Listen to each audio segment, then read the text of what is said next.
Ocean Man, the master bartender invite by the sun. Soaking up the first of the land. Ocean Man, can you see it with the wonder of amazement at the ultimate? No, no, no, no.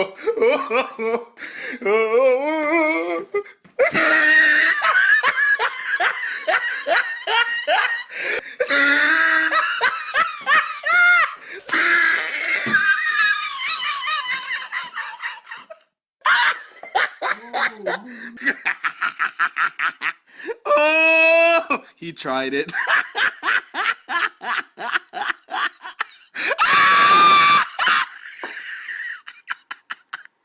Oh! Ocean Man, the crusty juicy when we cast fall to the childlike man. Ocean Man, the sequence of our life form raised in the sun. Soaking up the first of the land. Ocean Man. What's up, Epic 7 players? It's been a few days, people got their soggy balonies by now, built them up, tested them out, so it's pretty clear on what role Seaside Bellona plays in, what content she's good in, how she fares in PvP, what builds to run, and all that jazz. I made a video after her release testing her in action and all the important contents at level 60 Maxed Awaken, so if you want to check that out for a more gameplay side of things, it'll be in the end screen annotations.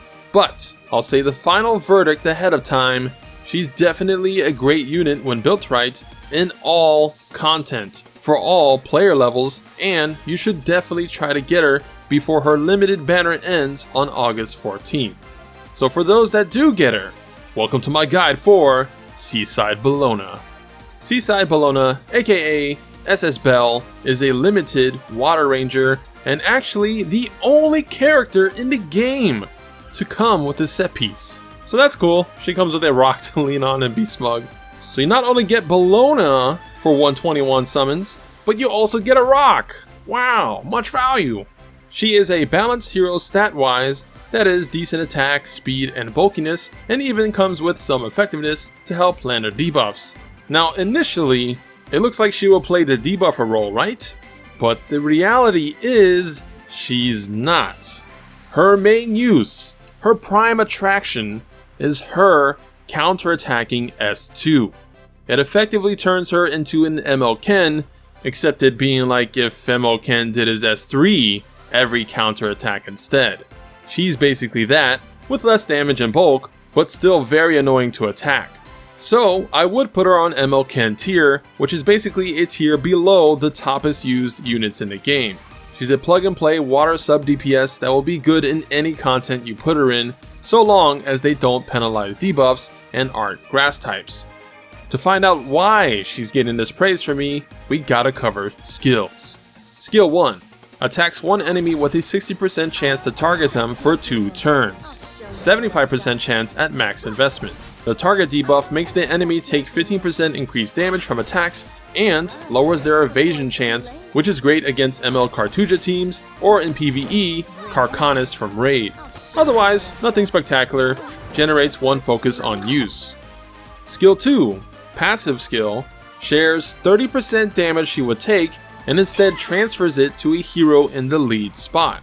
So she effectively takes 30% less damage, which doesn't stack with Aureus, because it basically is a max level Aureus effect already. The lead hero does take the damage, so obviously be careful of that. Don't want your guys dying if they're low on HP. However, you can use this effect to your advantage, putting someone like Kayron or Arbiter Vildred, or BBK or Chaos Inquisitor to take the damage instead, get them to low health, or death in Arbiter's case, and they become stronger.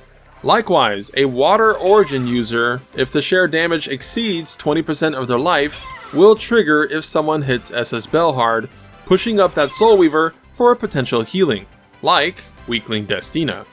One important thing to note, however, is if you put her as the lead hero, SS Bell, this effect is cancelled out completely. She'll now take the full damage of attacks like any other hero. It's kind of weird to do that, but I suppose it'll have some uses in some scenarios. But there's more to her S2. The entire thing making Bellona any worth it is this next part. Gains 1 focus whenever an ally is attacked, which includes herself, so an AoE attack done to your team of 4 equals 4 focus. At 5 focus, she counterattacks all enemies after an ally is attacked, applying defense break at 50% chance, and her focus resets back to 0. Again, ally includes herself too. This is the ML Ken thing I was talking about. While the effect chance for defense down is fairly low, it is stupid how much this triggers. You'll be surprised just how often it procs in PvP, where a lot of the top tier threatening units always do AoE attacks in some form. This also clears up Raid super great, and in Wyvern and Asthmatic Hunt, its consistent damage and defense break potential. Without this effect, she would honestly be garbage. But luckily, she has it, and it makes her a very potent unit to add to your team. Final note is the counterattack being a passive allows her to bypass other units' counterattacks. So even against ML Ken or Violet or Elbrus users, you can whittle them down passively without fear of her getting countered. It even works to her advantage the opposite way.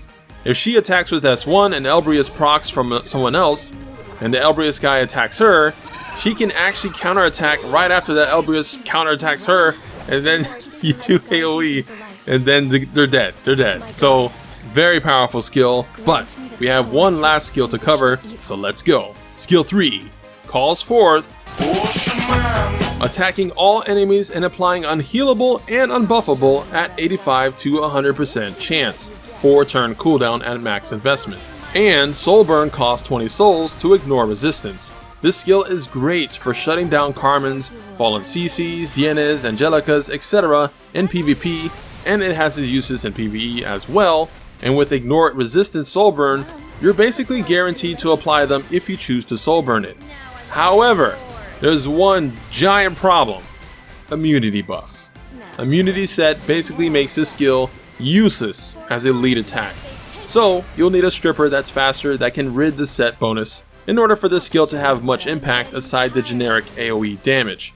Critting does increase the damage, but that's nothing worth noting when it lacks a powered up soul burn cleave like Tenebria or BBK, or ignore defense like Ludwig, or lacks the ability to deal with Arbiter Vildred effectively, which is in many defense teams, and turn 1 cleaves can't deal with Carmen and Fallen CC with other tanky units aside from very few units, and SS Bell isn't one of them, so don't do cleave. So because of this and her lowish multipliers for her other skills, this will affect my build recommendation on what's best for her. Before that though, she is a Gemini, so here's the best farming spots for her catalyst to awaken her and skill her up.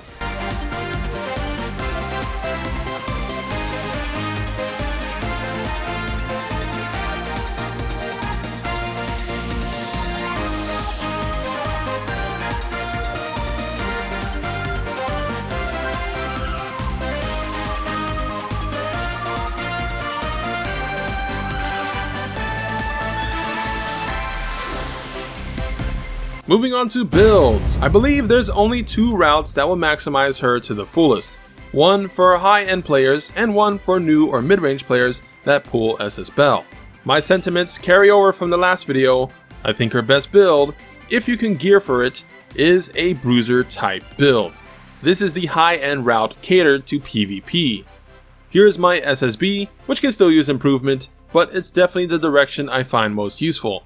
I say Bruiser because if you go full tank and speedy and high effectiveness, which I've tried, she doesn't actually contribute too much with the low damage she does, and she lacks any form of strip unlike Dizzy.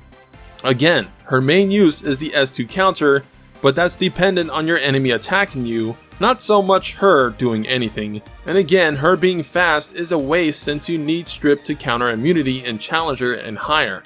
And stressing over super high effectiveness is kinda pointless when her S3 soul burn ignores resistance. So go Bruiser instead. The damage she'll rack up over time will pay off for you, trust me. Try for at least 11k HP, 2.7k or more attack, and then try to get over 70% crit chance, 180 or higher speed, and lastly over 70% effectiveness, and the rest into resistance and crit damage.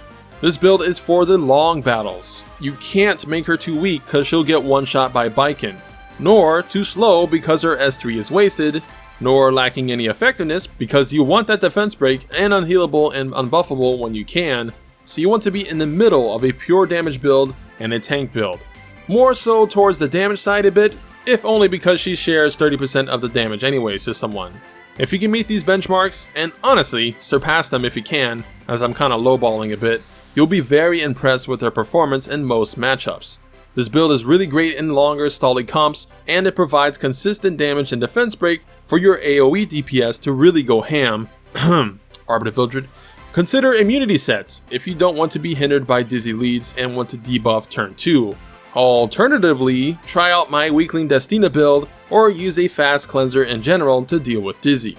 Since the artifacts will differ between the builds, my recommendation for Bruiser are Proof of Valor. I've been using this and have survived Revive Arbiter Vildred attack easily without maxing Valor out. Of course, the rest of your team should be up to snuff to deal with it as well. If you have Carmen on your team, then you don't need Valor, but it's a nice option to have to further stave off damage. A 2-weak Bell means the enemy will target her compared to another water unit, which you don't want. This helps ensure they attack your Crow or Angelica more often than her. And if she is attacked, she can even live cleaves and probably single target DPS attacks. But the actual best artifact for her is Rose Hargana. It not only increases her dual attack chance, but whenever she procs the S2, her attack is increased by a flat 30% from level 1 for that counter attack S2.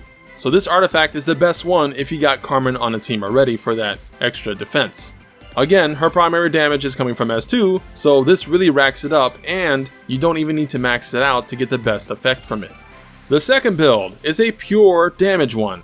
This is the best route for PvE, since you don't need as much bulk or effectiveness to survive a lot of the PvE content, so you can instead focus on damage, and boy, will she perform well for you in Raid, Wyvern 11, A11, and possibly Banshee as well.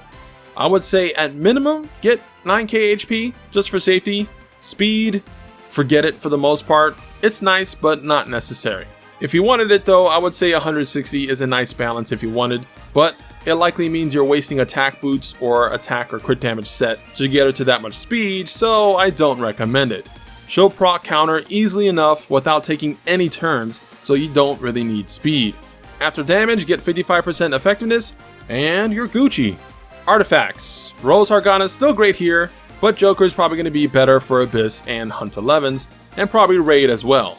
Rengar's Drink is also comparable to it, however, if you can't max it out, I don't think it's worth using, since it relies on a proc chance to actually trigger the extra attack damage. So between Hargana and Drink, I would go with Hargana. Since she gains extra damage on S3 for critting, you definitely should reach 85% crit chance at the least for this build to maximize her damage. From there, it's your choice of more attack or more crit damage. At 1.1 base attack, she's probably better off leaning towards crit damage instead, unless you plan to use Rengar's Drink. Rage set is obviously another alternative, although it's a bit more limited. So pretty simple build, just throw all your damage gear on her with some decent bulk, and she'll be amazing for your PvE progress. Just be careful not to bring her in debuff penalty stages like the Sez stage in Abyss, or Juvil cancel in Raid. Speaking of Raid, unfortunately, she's not a good morale hero for it. 37 morale was about the highest she can get, but mostly 34 to 32 with healers on the team with these commonly used Raid heroes. And that's everything you need to know about SS Bell. Again, a limited unit ending August 14th. After that, she's gonna be gone for at least a year or more. Or forever. So get her before it's too late, even if it means joining the 121 club. She's not an OP must-have unit like Tama or the ML5s, but she's definitely a solid plug-and-play unit that can perform well wherever you put her in, which is a tough thing to say about a lot of the other non-ML Nat5s.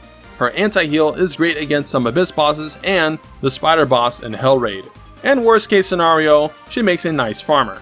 But that is it for my guide. Thanks for watching. Enjoy your baloney. Give the video a like if you want more guides like this in the future. Comment down below your wet and slippery thoughts on SS Bell. Are you finding a use for her? Do you want Smilegate to make more water limited units? Let me know down below and subscribe for more Epic 7 epicness.